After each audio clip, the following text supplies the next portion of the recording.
খেয়ে না। কি দুধ? না না না না বাবা, আমি দুধ খাবো না, আমরা হজম হয় না, আমি খাবো না। খাই না মানে কি? দুধ তো খেতেই হবে। দুধ না খেলে শরীরে জোর আসবে নাকি? তুমি কলেজে যাচ্ছ, পড়াতে যাচ্ছ, সারাদিন দাঁড়িয়ে দাঁড়িয়ে কথা বলতে হবে, কত জোরে জোরে চিৎকার করতে হবে বলো তো। খেয়ে নাও, তাড়াতাড়ি খেয়ে নাও, খেয়ে নাও। পারো দুধটা খেয়ে নে মা, তা না হলে পার্বতী তোকে নাক টিপে ধরে দুধটা খাইয়ে দেবে। না না না না, খাচ্ছি। পারো কিরে, তুই রেডি তো? চল চল চল। দুধটা খেয়ে নাও, পার্বতী তোমার জন্য এনেছে। আমার জন্য দুধ এনেছে? আমি দুধ খাবো? হ্যাঁ। কোনোদিনও না, আমি দুধ টুধ খাই না।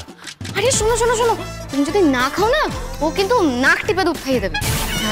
না না সৌরবাবু, এটা আমি আপনার জন্য আনিনি, এটা তো আমি আমার জন্য এনেছি, আমি খাবো এটা। তুমি আশেপাশে থাকলে সোম থেকে রবি প্রতিদিন বিকেল 5:30টায় স্টার জলসায়।